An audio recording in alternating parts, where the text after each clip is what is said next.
জয় শ্রীকৃষ্ণ। রাধে রাধে। ভগবানের সামনে কাঁদলে কি হয়? নমস্কার বন্ধুরা, আজ আমরা আপনাদের বলবো ভগবানের সামনে কাঁদলে কি হয় সে সম্পর্কে আমাদের ধর্মগ্রন্থে কি লেখা আছে। এই ভিডিওতে বিস্তারিত তথ্য দেওয়ার চেষ্টা করব। একমাত্র সেই ব্যক্তি ভগবানের সামনে কাঁদে যখন তার ভগবানের প্রতি পূর্ণ বিশ্বাস থাকে, তার সাথে ভালো কিছু ঘটলেও কাঁদে, যেটাকে আনন্দ অশ্রু বলা হয়। আর এমনকি খুব দুঃখিত হলেও সে কাঁদে। সে সর্বাবস্থায় ঈশ্বরকে স্মরণ করে। সে জানে যে ঈশ্বর দেরি করতে পারেন, কিন্তু একদিন অবশ্যই ভগবান তার মনস্কামনা পূর্ণ করবেন। ভগবানের সামনে যে কাঁদে তার ভাগ্য বদলে যায়। ভগবানের আশীর্বাদ সদা সর্বদা তার কাছে আসতে থাকে। যদি তার জীবনে ভালো কিছু নাও ঘটে, তবুও তার ভগবানের উপর পূর্ণ বিশ্বাস থাকে। তার বিশ্বাস যে একমাত্র ভগবান তাকে সাহায্য করবেন।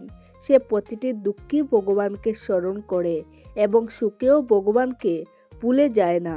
এইভাবে ব্যক্তিটির মন পবিত্র হতে থাকে এবং ধীরে ধীরে তার মধ্যে আধ্যাত্মিক শক্তির বিকাশ শুরু হয় এবং ঈশ্বরের প্রতি ভক্তি বাড়তে থাকে। যখন কোনো ব্যক্তির মন্দিরে বা ঠাকুরঘরে ভগবানের মূর্তি বা ছবি দেখে কান্না আসে এবং চোখে জল ঝরতে থাকে, তাহলে তার ভগবদ গীতা পাঠ শুরু করা উচিত। এতে করে সে খুব কম সময়ের মধ্যে জীবনের খারাপ সময় থেকে বেরিয়ে আসতে পারে। কারণ একজন দুঃখী ব্যক্তি যখন ভগবদ গীতা পাঠ করে, তখন খুব শীঘ্রই ভগবান তাকে সঠিক পথ দেখিয়ে দেন। শুধুমাত্র তাকে একটু ধৈর্য রাখতে হবে। ঈশ্বর অবশ্যই আমাদের মনের সব দুঃখ কষ্ট জানেন। তিনি তো অন্তর্যামী। যদি কেউ নিয়মিতভাবে ভগবদ গীতা পাঠ করে, তবে তার জীবনে অবশ্যই সুখ শান্তি ফিরে আসে। জীবনে যত বড়ই বিপদ আসুক না কেন, ভগবান তা সঠিক সময়ে অপসারণ করবে। চলুন এবার আমরা জেনে নিই ভগবানের কাছে কাঁদা উচিত না অনুচিত। সনাতন ধর্মে বিশ্বাসী প্রত্যেক ব্যক্তির চূড়ান্ত লক্ষ্য হল জন্ম মৃত্যু থেকে মুক্তি লাভ। কিন্তু আমরা এর ঠিক উল্টোটা করি। ভোগবিলাস কামিনী কাঞ্চনকে আমরা আমাদের জীবনের একমাত্র লক্ষ্য নির্ধারণ করেছি। প্রতিটি মানুষ চায় জীবিত অবস্থায় যেন পৃথিবীর সমস্ত সুখ ভোগ করতে পারে এবং তিনি মৃত্যুর পরে যেন স্বর্গে যেতে পারেন।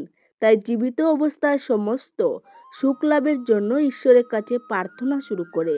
সে দুনিয়ার সব সুখ পেতে চায়, কিন্তু প্রত্যেক মানুষের মনে রাখা উচিত, ভক্তের জীবন ধারণের জন্য যেটুকু অন্ন বস্ত্রের প্রয়োজন, কেবলমাত্র সেইটুকু পূর্ণ করা ঈশ্বরের কর্তব্য বা দায়িত্ব হতে পারে, এর বেশি না।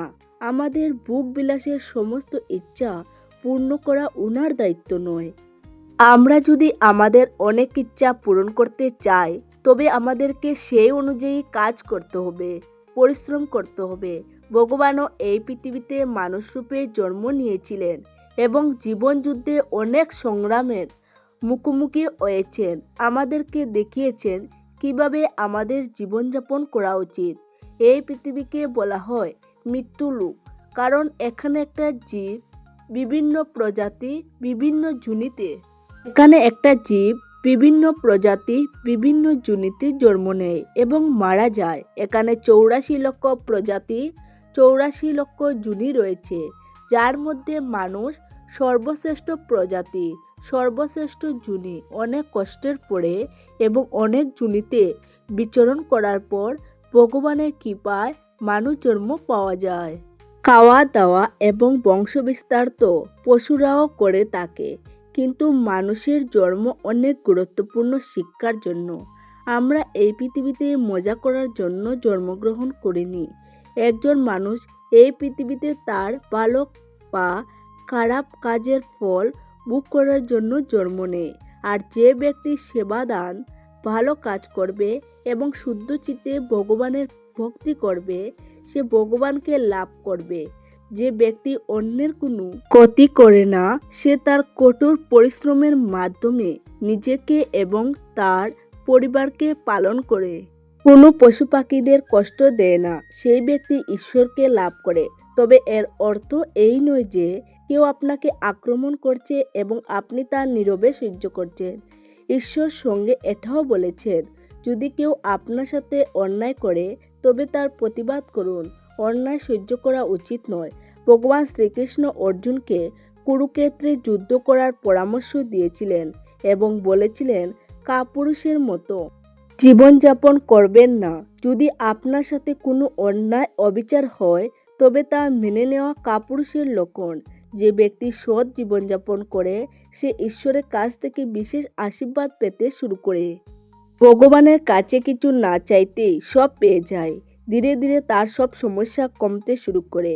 মনে মনে সে সর্বক্ষণ ইষ্টদেবের স্মরণ করতে থাকে এবং সে মনে করে, ঈশ্বর আমার সাথেই আছেন। তার সাথে খারাপ কিছু ঘটলেও ভগবানের ইচ্ছা বলে মেনে নেয়, আর ভালো কিছু ঘটলেও ভগবানের কৃপা বলে গ্রহণ করে। এমন ব্যক্তি চাইলেই পৃথিবীর যে কোনো মানুষের মনের কথা জানতে পারে। তিনি সহজেই ভালো বা খারাপ মানুষকে চিনতে পারেন, আর তার স্বভাব অন্য মানুষের থেকে অনেক আলাদা হয়। সে কোনোদিন কারোর নিন্দা করে না, শান্ত এবং সরল জীবনযাপন করতে পছন্দ করে। ভোগবিলাস তাকে আকর্ষিত করতে পারে না।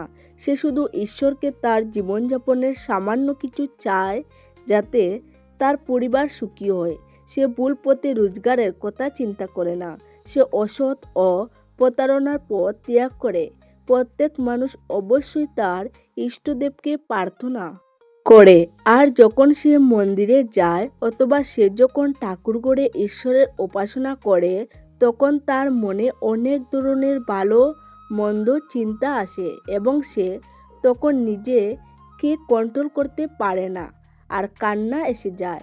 সে তার কষ্টের কথা ভেবে দুঃখ পায়।